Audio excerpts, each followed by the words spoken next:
말씀을 갖고 의도하지도 원하지도 않았는데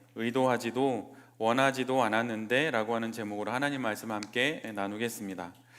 오늘 본문은 사실 우리 모두에게 너무나 유명한 본문이지요. 마리아가 한 가장 아름다운 일 중에 하나, 바로 그것을 기록하고 있는 본문입니다. 마리아가 예수님께 그 여인이 가지고 있던 값비싼 향유를 그분의 발에 붓고 그녀의 머리카락으로 닦는 장면을 기록하고 있지요. 6월절 엿새 전입니다. 이게 사실 되게 중요한 의미가 있어요. 그거는 이후에 13장, 14장 이제 지나가면서 우리가 함께 알게 될 텐데, 6월절 엿새 전입니다. 예수님께서 베다니로 가셔서 죽음에서 살리신 나사로를 포함한 여러 사람과 함께 식사를 하시게 돼요. 근데 이제 오늘 본문에서 본 것처럼 주인공은 예수님입니다. 어떤 의미에서 이 잔치를 베풀었는지 잘 모르지만 대략 유추해 보면 우리가 또한 생각할 수 있는 부분이 물론 있지요. 예수님이 이 잔치의 주인공입니다. 잔치가 그곳에서 벌어졌으니 모두들 분주하게 각자 역할을 합니다. 다시 살아난 나사로는 예수님과 함께 다른 사람들과 함께 식사를 하지요. 그리고 마르다는 그 여인의 성격에 맞게 분주하게 그 식사 자리를 시중을 듭니다. 그런데 바로 그 순간에 마리아가 어디선가 나타나서 예수님 발 앞에 주저앉아요. 그리고선 향유를 그 예수님의 발에 붓게 됩니다. 근데 그 향이 얼마나 고급졌는지 모든 사람들이 이게 웬 낯선 향인가라고 생각하며 예수님을 쪽을 바라보게 되지요. 그런데 그렇게 향기만 나는 것이 아니라 유대 관습에 따르면 여인이 머리카락을 보이는 건 일반적인 일이 아니거든요. 근데 머리카락을 갖고 예수님의 발을 닦아내게 됩니다. 대략 지금의 돈으로 환산하면 수천만 원에 해당이 돼요. 그러니까 한 성인 남성의 1년의 연봉이지요. 대략 연봉이 한 6, 7천이다 라고 하면 7천만 원짜리 향유인 겁니다. 뭐 되게 큰 건 아니겠죠. 여인이 가지고 오니까 자그마한 호리병 정도일 겁니다. 그거를 갖고 그 마리아가 예수님 앞에 와서 그 예수님 발에 부은 거예요. 아마도 그것을 모으기까지 아주 오랜 세월이 걸렸을 것입니다. 백화점 이 근처에는 사실은 현대백화점이 가까이에 있잖아요. 거기 가면 1층이 향수를 파는 데지요. 근데 거기서 아무리 가격표를 뒤집어 봐도 비싸다고 해도 몇백만 원이겠지 몇천만 원짜리는 없을 거잖아요. 근데 그 당시에 2000년 전에 몇천만 원짜리 향유를 모으려면 아마도 꽤 긴 시간 아마 그 돈을 차곡차곡 모아서 조금씩 그 향유를 샀을 거예요. 그런데 성경을 읽어보면 나사로와 마르다 그리고 마리아가 언급되는 몇몇 본문이 있는데 그 본문 어디를 읽어봐도 그의 가족과 그의 부모님에 대한 기록은 없어요. 그래서 어떤 이들은 이미 결혼을 하여서 분가를 해야 하는 이 장성한 어른인 이 세 남매가 함께 모여 사는 것을 볼 때에 그들이 그리 넉넉한 형편은 아니었을 거라고 생각을 합니다. 만약 그렇다고 한다면 더더욱 마리아가 이 값비싼 향유를 모으기까지 얼마나 긴 시간이 걸리고 얼마나 많은 노력이 있었을까요? 아마도 이것을 모으고 모아서 마치 이 시대로 따지면 적금을 몇 년짜리 붓고 또 부어서 그걸 통해서 무엇인가 지금보다 좀 더 나은 삶의 형편을 마련해 보리라 생각하고 그것을 모았을 수도 있겠죠. 그런데 마리아는 그 향유를 예수님의 발에 붓게 돼요. 그리고 머리카락으로 닦아내게 됩니다. 자신이 가지고 있는 가장 값비싼 것을 자신이 가장 귀히 여기고 소중하게 여기는 것으로 예수님을 섬기는 것이 바로 오늘 본문의 마리아의 모습입니다. 아마도 방안 가득 퍼지는 값비싼 향유 냄새와 또 그곳의 주인공인 예수님의 발을 머리카락으로 닦는 마리아를 보면서 모두들 놀랐을 겁니다. 그리고 가룟 유다는 그녀의 이 값비싼 향유의 낭비에 격분하여서 그녀에게 화를 내고 그 여인을 비난하기도 했어요. 성경은 마리아가 어떤 이유로 이 비싼 향유를 예수님의 발에 부었는지 설명하고 있지는 않습니다. 오빠인 나사로를 다시 살려주신 것에 대한 감사의 마음으로 향유를 부었을 수도 있겠죠. 아니면 우리가 모르는 또 다른 이유가 있을 수도 있을 것입니다. 그러나 분명한 것은 예수님께 무엇인가 자신의 마음을 표현하고 싶었기에 이런 행동을 했을 거라고 하는 사실이에요. 분명 그 여인에게는 우리가 알지 못하는 예수님께 무엇인가 그 여인이 가지고 있는 마음을 표현하고 싶은 그 무엇인가가 있었죠. 근데 그것을 표현할 수 있는 가장 좋은 방법이라고 여긴 것이 자신이 가지고 있는 가장 값비싼 향유를 예수 그리스도에게 붓고 자신이 가장 소중히 여기는 자신의 머리카락으로 그분의 발을 닦는 거라고 여겼어요. 그리고 그래서 그거를 실행에 옮긴 것입니다. 그런데 그 여인이 어떤 마음으로 이것을 했는지 전혀 모르지만 무엇이 되었든 그녀의 의도와는 달리 그녀의 이 행동이 예수님께는 어떤 의미가 있었는지 예수님은 오늘 본문 가운데 우리에게 전해주고 계세요. 예수님은 마리아의 이 행동이 하나님과 당신에게 이런 의미가 있다고 말씀하십니다. 이것이 오늘 본문이 우리에게 말하려고 하는 거예요. 마리아가 값비싼 향유를 부었다, 이게 중요한 게 아닙니다. 유대 관습에는 드러내지 않아야 하는 여인의 머리카락을 드러내어 그분의 발을 무릎 꿇고 닦아내었다, 그것이 요점이 아닙니다. 오늘 본문에서 주님께서 우리에게 말씀하여 주시려고 하시는 그 지점은 바로 예수님의 이 말씀이에요. 예수님이 이렇게 말씀하십니다. 그 여인은 나의 장사날에 쓰려고 간직한 것을 쓴 것이다. 예수님께서 곧 십자가에 달려 돌아가시게 되는데 그 장례식에 쓰려고 간직해 두었던 이 향유를 지금 쓰게 된 것이다 라고 말씀하십니다. 이 말을 듣고 마리아는 매우 놀랐을 거예요. 왜냐하면 마리아는 그런 의도로 그 긴 세월 이 향유를 모은 것이 아니기 때문이에요. 앞에서 말씀드린 것처럼 가난한 우리 삼남매에 한번 지금보다 조금 더 넓은 집에서 살고자 모아놓은 것인데 불현듯 나에게 예수님께 이것을 드리고 싶은 마음이 생겨서 드린 것뿐인데 예수님께서 이렇게 말씀하시는 거죠. 사실 그것은 나의 장례를 위해서 준비한 그 향유다라고 말씀하셨기에 마리아는 매우 놀랐을 것입니다. 예수님의 장례식을 위해 마리아가 그 긴 기간 동안 이 비싼 향유를 조금씩 그렇게 정말 모았을까요? 마리아가 무엇인가를 미리 알고 수년 전부터, 예수님을 만나기 그 전부터 7천만 원이면 8천만 원이면 여러분 적금을 몇 년을 부어야 할까요? 한 5, 6년? 꽤 길게 부어야 될 것 같아요. 그럼 예수님이 공생애를 시작하시기 전에 마리아가 예수님의 장례식을 알고 이것을 모았을까요? 그럴 수는 없는 것입니다. 그런데 예수님의 말씀은 바로 마리아가 한 그 일이 바로 이날을 위해서 준비된 바로 그 향유라고 말씀하시는 거예요. 마리아의 의도는 결코 그것이 아니었는데 말입니다.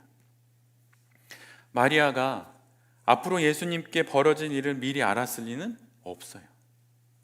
그녀는 그저 그녀의 생각에 따라 향유를 모아왔고 그녀의 마음에 따라 이 행동을 했을 뿐입니다.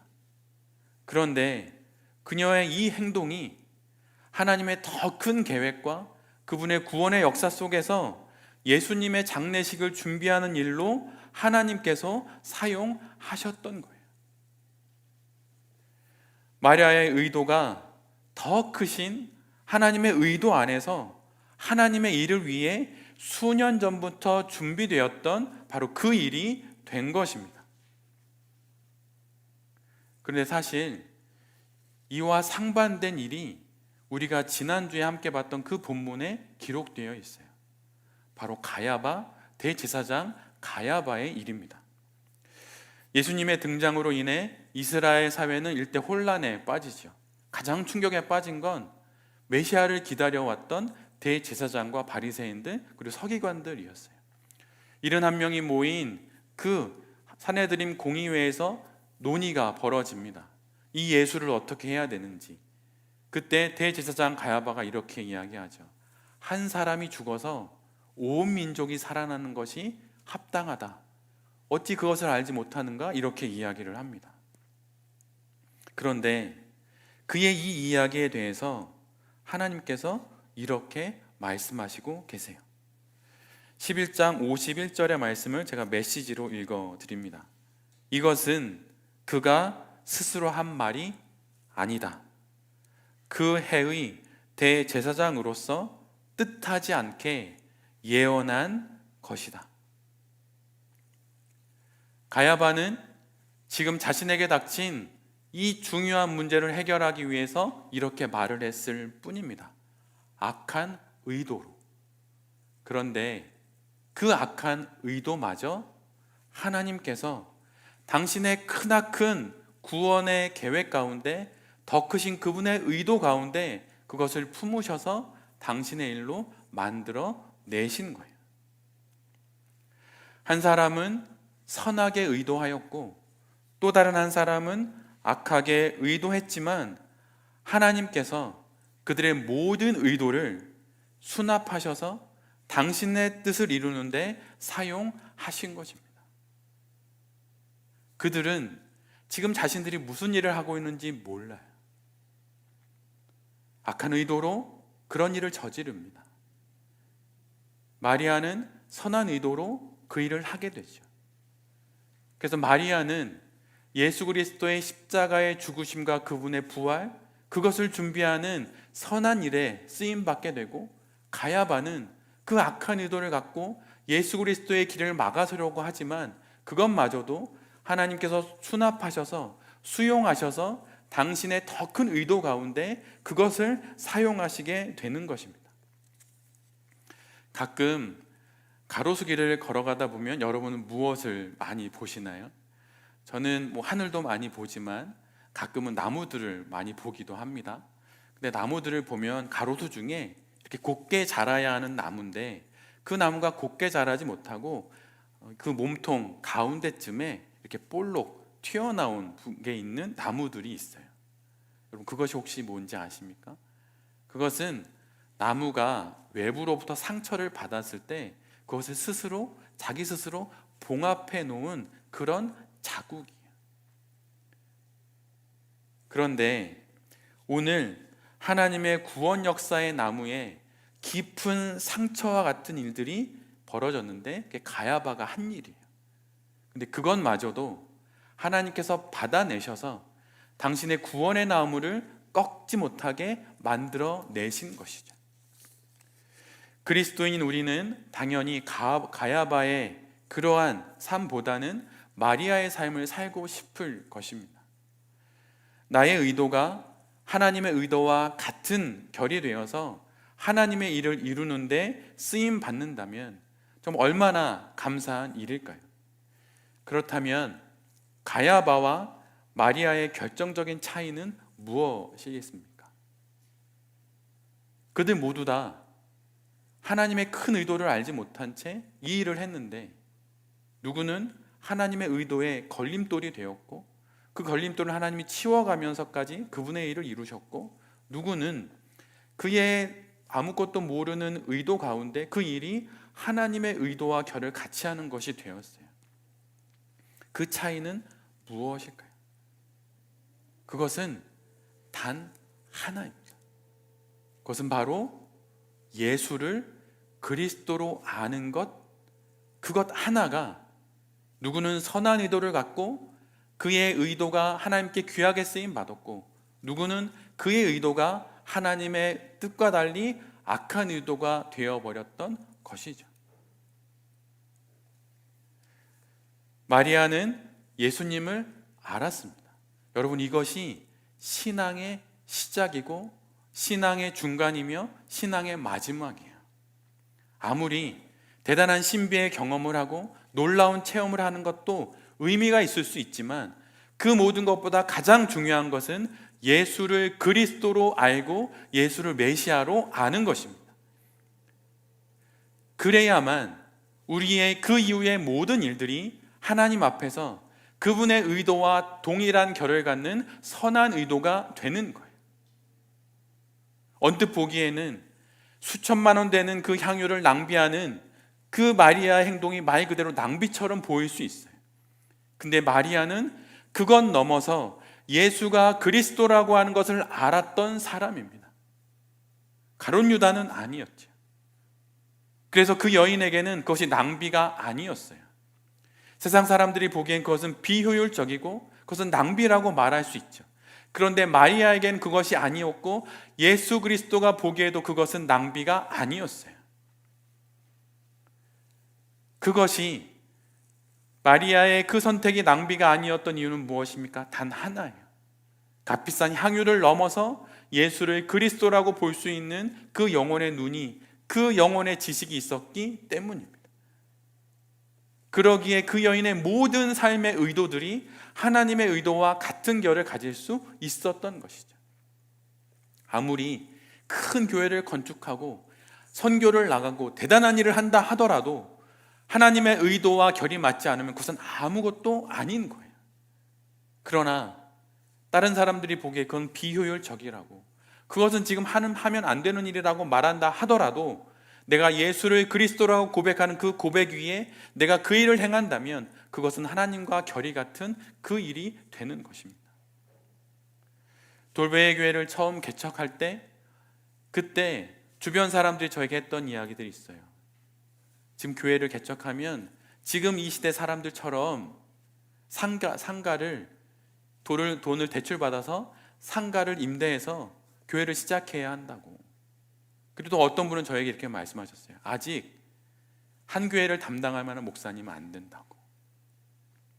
그분들의 말이 일리가 있죠. 말 그대로 제가 아직 한 교회를 담당할 만한 목사가 안 될 수도 있고, 교회가 시작하려면 교회를 시작할 만한 공간을 마련하는 것은 당연히 상식이기도 하지요. 근데 여러분 아십니까? 만약 그분들의 말을 따랐다면 돌베이 교회는 시작할 수도 없었어요. 그러면 돌베이 교회가 시작됐다 하더라도 코로나 상황 가운데 돌베이 교회는 문을 닫았을 것입니다. 그분들의 의도가 악하다는 게 아니에요. 나를 향한 하나님의 의도 가운데 내가 하나님을 바라보고 예수를 그리스도라고 고백하는 것 가운데 제 자신이 고백하며 간증하며 선택했던 그 길이 감사하게도 하나님의 의도와 결이 같아져서 돌베이 교회가 5년이 지난 지금까지 이곳에 그대로 있는 것이죠. 어찌 알겠습니까? 상가를 임대해서 교회를 시작해야 하는지, 아니면 제 처음의 고백처럼 카페에서라도 테이블 하나 놓고 저희 가족 4명이 시작하는 게 교회다, 그건 역시 교회다라고 했던 그것이 어떤 것이 맛있을지 누가 알겠습니까? 그러나 상가를 임대하든 카페에서 테이블 놓고 하나 시작하든 그 모양이 중요한 게 아니라 예수를 그리스도로 고백하는 그 고백 가운데 시작한 그 의도라면 그것이 하나님의 의도와 결이 같다라고 하는 거예요. 우리가 우리의 앞날에 벌어질 일들을 어찌 다 알겠습니까? 자식이 병들 수도 있고 그 병 때문에 수백만 원을, 수천만 원을 들여서 수술을 해야 할 때도 있고, 경제적인 어려움으로 사업을 접어야 할 때도 있고, 수많은 사연과 사건 속에서 우리가 그것이 어찌 하나님의 뜻인지 아닌지 어떻게 분별할 수 있겠어요? 그건 할 수 없는 일입니다. 그건 단 하나, 예수를 그리스도라고 고백하고 만약 그 고백 가운데 하나님을 바라보며 한 걸음 한 걸음 걸어간다면 마리아가 수년 전부터 모아놨던 그 향유가 예수 그리스도의 장례를 위해서 쓰임받기 위해 계획해 놓은 것이라는 예수 그리스도의 고백처럼 그런 일들이 우리 가운데 벌어질 수 있다고 하는 겁니다.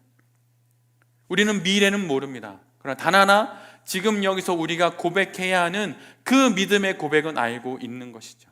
예수를 그리스도라고 고백하는 그 고백이 있다면 오늘 그 고백 가운데 기도하며 선택하는 그 일이 하나님의 뜻 가운데 하나님의 의도와 결을 같이 하는 일이 될 수 있는 거예요. 하나님의 뜻이 어디에 있는지 찾을 것이 아닙니다. 예수를 그리스도라고 고백하고 있는지를 찾아야 하는 거예요. 어디가 목회하기 좋은 자리인지, 어디가 사람들이 많이 오는 교회 자리인지 그걸 찾을 것이 아닌 것이죠. 어떻게 하면 내가 하고 있는 이 일이 더 번창하고 내가 하고 있는 이 일이 잘 해결될지를 찾을 것이 아니라는 것입니다. 제일 중요한 건 예수를 그리스도라고 고백하는 그 고백이 나에게 있냐고 하는 거예요. 그럴 때 그 고백이 우리 주 예수 그리스도의 손 안에서 하나님의 뜻이 되어서 우리를 낫게 할 수도 있고 우리를 하나님의 뜻 가운데 더 나은 삶으로 인도할 수도 있게 되는 것입니다. 마리아는 근데 그런 간증이 있었어요. 자신의 오빠가 살아나는 것을 보았기 때문에 그 간증이 있었기에 마리아가 그 일을 할 수 있었던 것입니다. 우리 모두에게는 나름의 간증이 있어요. 놀라운 신비의 경험이 있을 수도 있죠. 근데 여러분, 그것보다 더 중요한 건 보지 않고 믿는 거예요. 도마를 향해서 말씀하셨던 예수 그리스도의 고백이 무엇입니까? 보지 않고 믿는 자가 복이 있다. 여러분, 무엇인가 신비한 일을 보기를 여러분 소망하지 마십시오. 그거보다 예수를 그리스도로 고백하는 그 믿음이, 그 고백이 내게 있기를 여러분 더 많이 하나님 앞에 간구하십시오. 그러면 그것으로 지금 내게 닥친 이 일들을 다 지나갈 수 있어요. 그것이 믿음입니다. 그것이 주님께서 우리에게 요구하시는 거예요.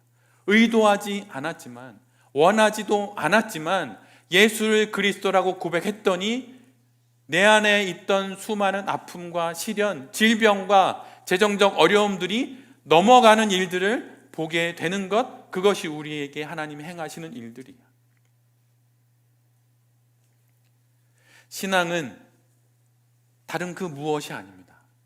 예수를 그리스도로 아는 거예요. 그 고백으로 시작하고 그 고백으로 과정을 지나며 그 고백으로 마지막 자리를 넘어서게 됩니다. 여러분, 무엇으로 죽음의 자리를 넘어설 수 있으실 거라고 생각하세요? 목사입니다, 주님. 그럼 그 죽음의 자리를 넘어설까요?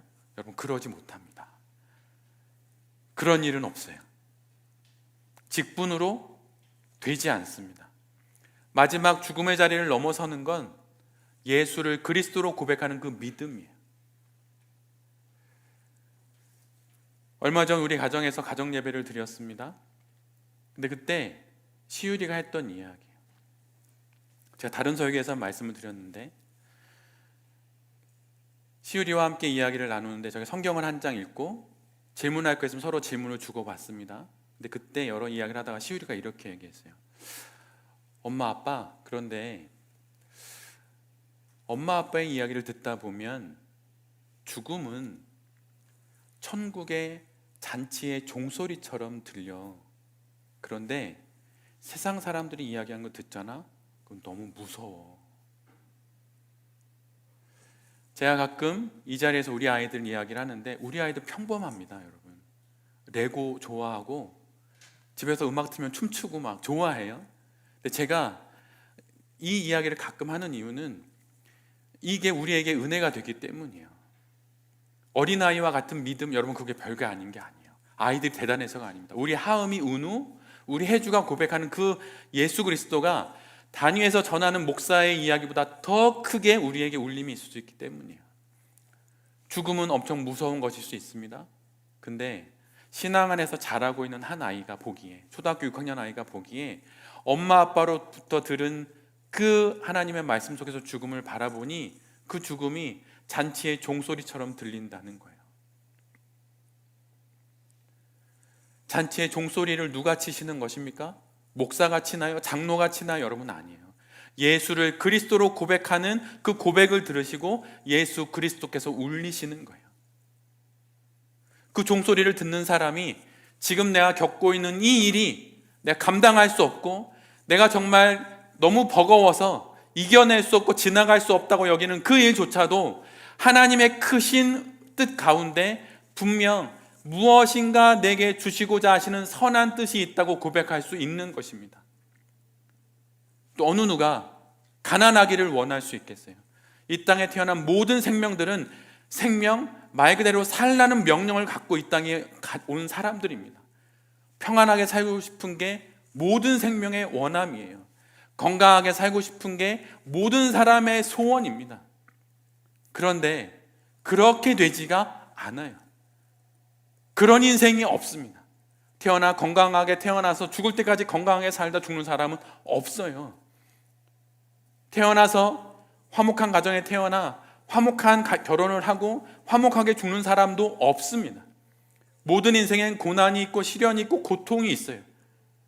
그런데 믿음이 있는 사람, 예수를 그리스도라고 고백하는 사람은 그 많은 시련과 고통 가운데서도 내가 의도하지 않았지만, 원하지 않았지만 내게 찾아온 이 일 속에서도 하나님의 더 큰 뜻이 이루어지리라는 것을 믿고 그 가운데 예수를 그리스도라고 고백하는 사람들입니다.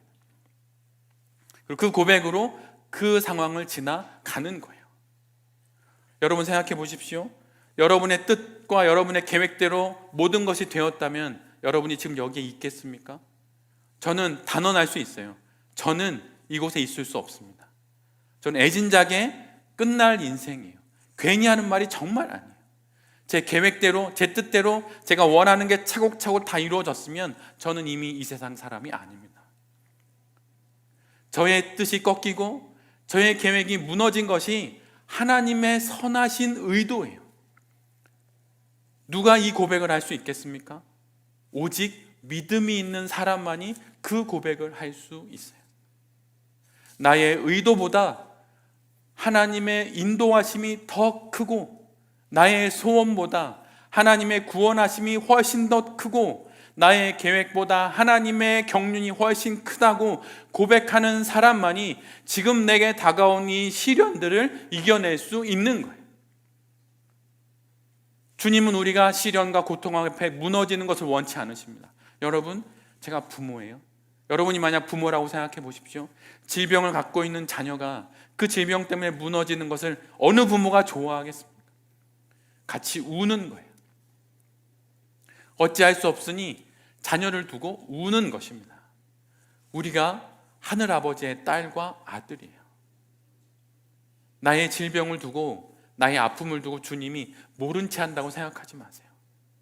하나님의 더 큰 의도 가운데, 내가 소원하는 그 의도가 하나님의 의도 가운데 같이 굴러가고 있어요. 그것을 보는 것이 믿음이에요. 어떻게 눈 딱 뜨면 다음날 내 병이 낫습니까? 여러분, 그런 일 없어요. 만약 그런 일이 벌어지면 얼마 안 가서 그럼 믿음 다 져버립니다. 제가 읽었던 어떤 책 중에 어떤 남자 집사님은 말기암인데 암이 나왔어요. 2개월밖에 못 산다는데 암이 나왔어요. 5년 동안 그걸 간증하러 다녔습니다. 5년 뒤에 그분이 어떻게 되신지 아세요? 교회를 떠났어요. 교회를 떠나시며 그분이 했던 말이 있습니다. 우연찮게 사실은 내가 병이 낫고 있었는데 그 당시 과학기술로 그걸 찾지 못했을 뿐이다. 나는 낫고 있었다. 사람이 그런 존재입니다. 기적을 경험해도 그 기적을 그렇게 받아들여요. 그러기에 하나님의 크신 의도 가운데 내가 원치 않는 질병과 가난과 고통이 온다 하더라도 그 크신 의도 가운데, 하나님의 크신 인도 가운데 내가 같이 굴러가고 있음을 여러분 아십시오. 그것이 믿음이에요. 덮어놓고 그렇게 믿으라는 게 아니에요. 오늘 마리아의 본문이 우리에게 온 것이 무엇입니까? 그것을 보라는 거예요. 마리아가 무슨 신통한 능력이 있어서 수년 전부터 그 7천만 원, 8천만 원짜리 향수를 모았겠어요? 그렇지 않다는 거예요. 근데 그것이 바로 오늘 이날 나의 장래를 위해서 쓰임 받도록 그것이 나의 의도와 같은 일이 되었다고 말씀하시는 것입니다. 여러분, 결코 좌절하지 마세요. 세상이 말하는 동기부여를 하는 것이 아닙니다. 그냥 무작정 힘내라고 말하는 것이 아니에요. 우리의 의도보다 더 큰 하나님의 인도하심이 우리를 이끌고 계세요. 나의 소원보다 더 큰 하나님의 구원이 우리 가운데 지금 하나님의 손 가운데 지금 진행되고 있는 거예요. 의도하지 않았던 일이 내게 다가온다 하더라도, 원하지 않는 일이 내게 다가온다 하더라도 그것보다 더 크신 하나님의 일들이 지금 내게 벌어지고 있다는 것을 알고 예수를 그리스도라고 고백하며 마리아와 같이 하루 또 하루 그렇게 향유를 모으듯 우리의 영혼의 향유를 모으면서 언젠가 그것을 주님의 발 아래 붓고 나의 머리카락으로 닦아낼 것을 기억하며 소망을 갖고 이 시간을 사십시오. 병을 낫게 하시는 분은 하나님이에요. 나를 구원하신 분은 하나님이에요. 내가 아니에요. 의사가 아닙니다. 그렇다고 그것을 모른 채 하라는 게 결코 아니에요. 하나님 먼저 보고 그 다음에 해야 할 일을 차근차근 걸어가십시오. 그럼 주님께서 이 모든 일 가운데 우리에게 마리아가 간증했던 나사로 그 오빠의 부활처럼 그 간증을 우리에게 허락해 주실 것입니다. 신앙은 결코 우리를 어둡게 하지 않아요. 하나님을 보십시오. 예수를 바라보십시오. 그분이 우리를 분명 구원하실 것입니다. 그리고 지금 구원하시고 계십니다. 그분을 바라보시면서 우리에게 주신 한 번 그렇게 마지막인 이 인생을 예수를 메시아로 고백하며 그 고백으로 잘 살아가는 여기 계신 모든 성도님들과 이 말씀을 전하는 제 자신이 될 수 있기를 간절히 기도드립니다. 아멘. 이 시간 주신 말씀을 붙잡고 함께 기도했으면 좋겠습니다.